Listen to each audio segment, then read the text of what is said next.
साथो जय भीम, मैं हूं पराग महेंद्र। आप देख रहे हैं नेशनल चौपाल। उन तमाम खबरों को लेकर आपके बीच हाजिर हो चुका हूं जिन खबरों को इस देश का मनुवादी जातिवादी मीडिया साझा नहीं करता। इस बात को बार बार दोहराना होता है कि जाति जाने का नाम नहीं लेती, और उसी तरीके से भारतीय जनता पार्टी के तमाम नेताओं के अमूमन तौर पर इस तरीके के वीडियो वायरल होते हैं जो कि छुआछूत और जातिवाद को बढ़ावा देते हुए यह साफ तौर पर यह दिखाई देते हैं कि दलितों आदिवासियों को लेकर उनकी मानसिकता किस मुताबिक है। फिर एक बार सोशल मीडिया पर एक वायरल वीडियो जो कि आंध्र प्रदेश से निकल कर आ रहा है। आंध्र प्रदेश के इस वायरल वीडियो में बता दें कि एडोनी के भारतीय जनता पार्टी के विधायक पार्थ सारथी, इनके जरिए जब दलित सरपंच को बुलाया जाता है उस दौरान जिस तरीके से इनका बॉडी लैंग्वेज होता है, इनका बात करने का तौर तरीका होता है, वो कहने की इस वक्त लगातार लोग शेयर करते हुए और चर्चा इस पर करते हुए नजर आ रहे हैं। जिसमें भारतीय जनता पार्टी के विधायक ये कहते हैं कि ये सरपंच मंच पर आओ, पहले बुलाया जाता है और क्यों नहीं आ रहे हो, ये सवाल भी उनके जरिए किया जाता है। उनके पास ही में खड़ी टीडीपी की जो नेत्री है वो कहती है कि सर वो एससी है, मतलब वो शेड्यूल कास्ट से ताल्लुकात रखता है, मतलब वो दलित है। इसके साथ साथ विधायक कहते हैं कि ओके एससी है, चलो वही खड़े रहो। और उसके बाद आंध्र प्रदेश के एडोनी के भारतीय जनता पार्टी के पार्थ सारथी जो विधायक है, इनके जरिए खासतौर पर आपने देखा कि कैसे दलित सरपंच के साथ भेदभाव छुआछूत करते हुए नजर आए। जो लोग तमाम दलितों आदिवासियों पिछड़ों के वोटों के बदौलत विधायक बनते हैं, लेकिन इन तमाम लोगों का वोट इन्हें चाहिए, लेकिन जब इन्हें अपने पास खड़े रखने की बात आती है तब अपने पास ये खड़े रखना भी जो है वो ठीक नहीं मानते। और यही खबर समझाती है, बताती है कि आंध्र प्रदेश में या फिर भारतीय जनता पार्टी के तमाम नेताओं में किस तरीके से मनुवाद जातिवाद कूट कूट कर भरा है, जो आए दिन तमाम तरीके की वारदातों के मद्देनजर रखते वो साझा करते हुए दिखाई देते हैं। तो ये पहली खबर हमने बताई है जो कि आंध्र प्रदेश से निकल कर आ रही है, जो इस वक्त सोशल मीडिया पर काफी ज्यादा जमकर वायरल है। इसके साथ साथ आपको बता दें कि अखिलेश यादव के जरिए प्रतिक्रिया साझा की गई है। अखिलेश यादव ने कहा है कि जब से भारतीय जनता पार्टी की सरकार बनी है, ये केंद्र की सरकार के माध्यम से चलाने वाले तमाम तरीके की जो देश के अंदर में केंद्र के साथ साथ प्रदेशों की सरकार हो, इन तमाम सरकारों के मद्देनजर रखते हुए किसी भी तरीके की अगर कोई बड़ी वारदात भी होती है, ऐसी अनेकों घटनाओं को लेकर इस्तीफा देने का जो सिलसिला है वो थम चुका है। लेकिन इसके पहले की तमाम जो सरकारें थी, उन सरकारों को लगातार इस्तीफा मांगा जाता था, जिसको लेकर अखिलेश यादव ने कहा है कि भारतीय जनता पार्टी के आने के बाद से नैतिक जिम्मेदारी लेते हुए इस्तीफा देने का चलन खत्म हो चुका है।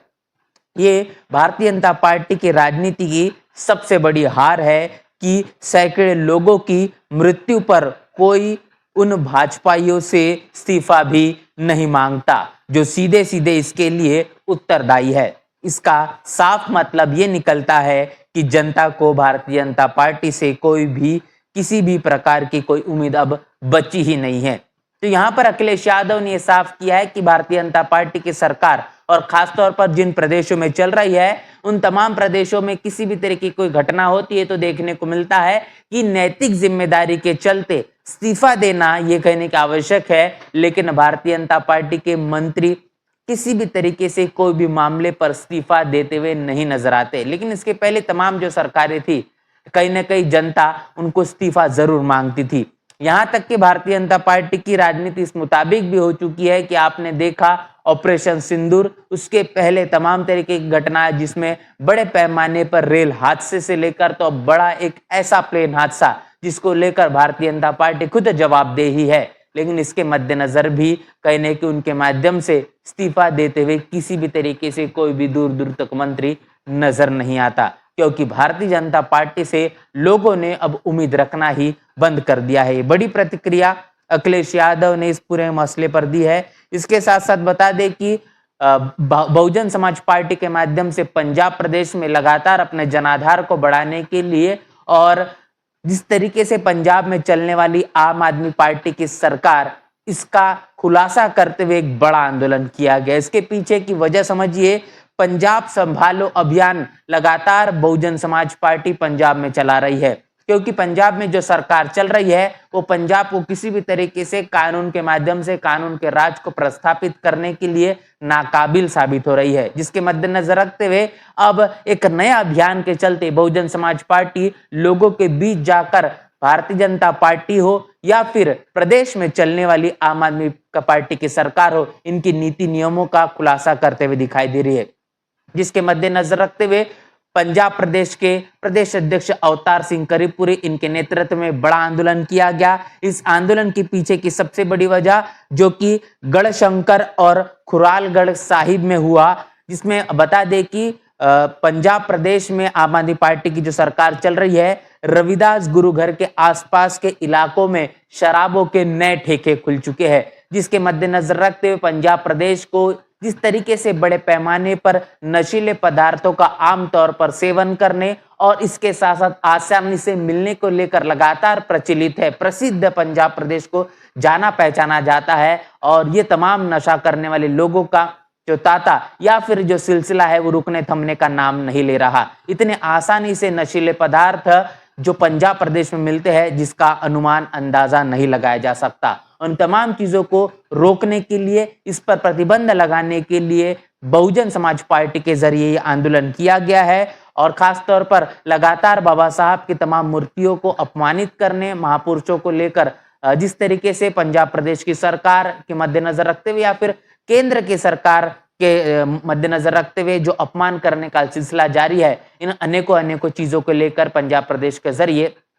आज एक बड़ा आंदोलन किया गया। इसके साथ साथ आपको बता दें कि तेजस्वी यादव जो आरजेडी के नेता है, इनके माध्यम से एक बड़ा ट्वीट किया गया है और बिहार प्रदेश में गुंडाराज और जंगलराज किस तरीके से अपने चरम सीमा पर पहुंच चुका है उसका ये सबसे बड़ा उदाहरण है। तेजस्वी यादव ने कहा है कि आज मेरे आवास के बाहर गोली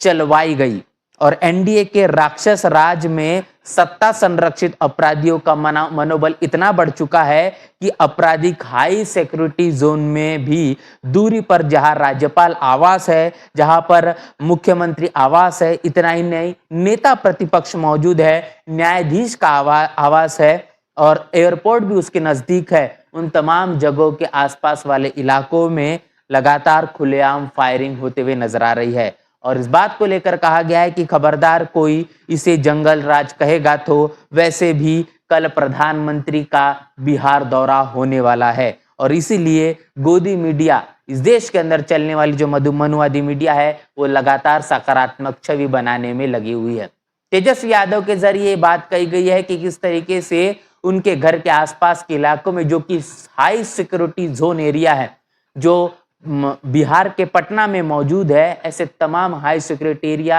जहां पर मुख्यमंत्री का आवास तक मौजूद है, ऐसे जगहों पर जब गुंडा प्रवृत्ति के लोग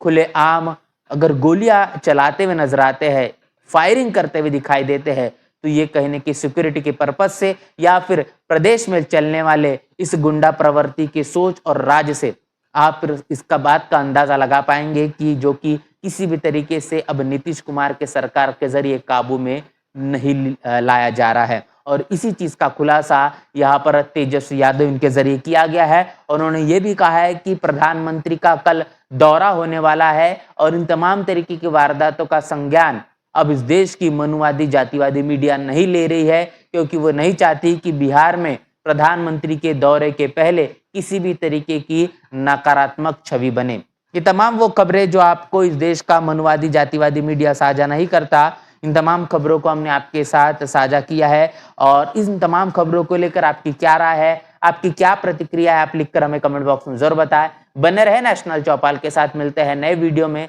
तब तक के लिए जय भीम, जय भारत।